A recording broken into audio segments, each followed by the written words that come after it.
အေဘိုဟာဂါဇလာဖန့်ကဘလောက်ကျန်းနေဆိုတာကိုသိသွားပြီးဒီလိုလက်သီးမျိုးနဲ့ဆိုဖောကိုရှင်နိုင်လောက်ပြီဆိုပြီးတွေးနေကြပါတယ်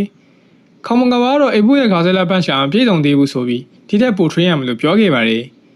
အေဘိုကဘောနဲ့ဇလိုက်ရှင်ထိုးပြီးဇလိုက်ထိုးနေတဲ့အချိန်မှာအသက်ရှူအောင်နာရတာဖြစ်တာကြောင့်ဘောတစ်ချက်မောသွားပြီးအသက်ပြန်ရှူတဲ့အချိန်မှာအဲ့ဂါဇလာဖန့်နဲ့အမောက်တရမှာပဲဖြစ်ပါတယ်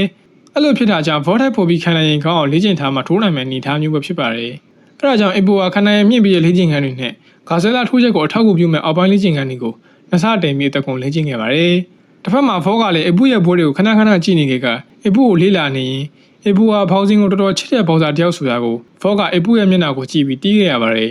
အေဘိုဟာထွန်းကြီးလေးကိုအယမ်းပင်ပန်းတာကြောင့်လမ်းတော်မနှဲလျှောက်နေရတဲ့အနေအထားနဲ့အိမ်ကိုပြန်နေခဲ့ရပါတယ်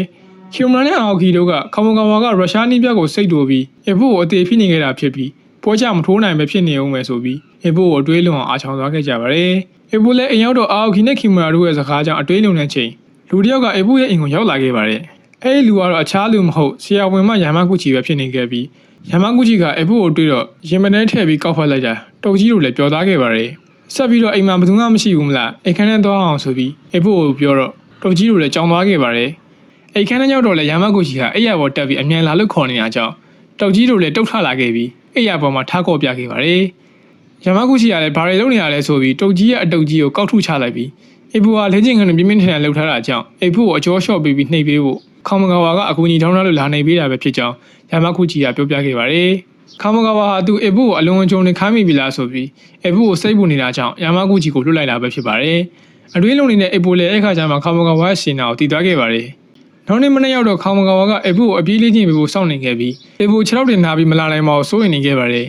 အဲ့လိုစိုးရိမ်နေခဲ့ပေမဲ့အေဘိုကမင်းညက်ကယာမကုချီကတေချာနှိပ်ပေးခဲ့တာကြောင့်အကျော်တင်းနေတာတွေပျောက်ပြီးလေ့ကျင့်ရမယ့်ချိန်တဲ့တောင်စောရောက်လာခဲ့တော့ခေါမကဝါလည်းအခါကျမှစရေးသွားခဲ့ရပါတယ်။နောက်နေ့ရောက်တော့ခူရာခူရန်ခမ်းမှာဒါသိန်းချီရဲ့ပွဲရှိတာကြောင့်တုတ်ကြီးတယောက်သွားချိခဲ့ပါတယ်။အဲ့လိုသွားချိပြီးအပြန်ကြတော့ယထာဘူတံမှာဖုန်းနဲ့တွေ့ခဲ့ပါတယ်။ဖုန်းကဂျပန်စကားကိုပြောတတ်ပြီးစလုံးတွေကိုမဖတ်တတ်တာကြောင့်အေဘိုကိုဖတ်ပေးဖို့အကူအညီတောင်းခဲ့ပါတယ်။ပြန်မိုက်တွေဘာတွေစိတ်ထဲမထားပဲသဘောကောင်းတဲ့အေဘိုကလည်းဖုန်းကိုဘူတံနာမည်ပြောလက်မှတ်ဝယ်ပေးမယ်လို့ပြောတော့ဖောကမင်းကငါတင်တဲ့အတိုင်းသဘောကောင်းတာပဲခဏလောက်စကားပြောအောင်ဆိုပြီးအေဘိုနဲ့ဖောတို့စကားတွေပြောခဲ့ကြပါတယ်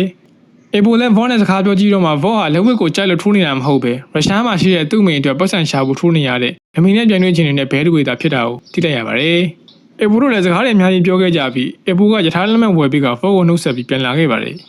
အေဘိုတို့လည်းပွဲမတိုင်ခင်ဂျားထဲမှာထပ်ပြီးအသက်ကိုလေ့ကျင့်ခဲ့ကြပြီးပွဲထိုးရမယ့်နေ့ကိုရောက်ရှိတော့လာခဲ့ပါတယ်အေဘိုတို့ပွဲကျင်းရတဲ့နေရာမှာspecial guest နှစ်ယောက်ကိုဖိတ်ထားခဲ့ပါတယ်။ guest တွေကတော့ featherweight champion ဒါသိန်းကြီးနဲ့ middleweight champion တကားမူရာတို့ပဲဖြစ်ကြပါတယ်။တကားမူရာကပြောင်းလဲနေတဲ့ဝေစားကိုမင်းသားလိုဝတ်ထားပြီးပွဲချုပ်တွေခံမန်းချက်တွေကိုမေးတော့ဒီပွဲကအေဘိုနိုင်မဲ့ပွဲကဆိုပြီးဒဲကြီးချခဲ့ပါတယ်။ကျိုးဝိုင်းထဲမှာလည်းမာကိုနိုချီအေဘိုနဲ့ Alexander Fort Zangic တို့ဟာထိုးဖို့အဆင်သင့်ဖြစ်နေကြပါတယ်။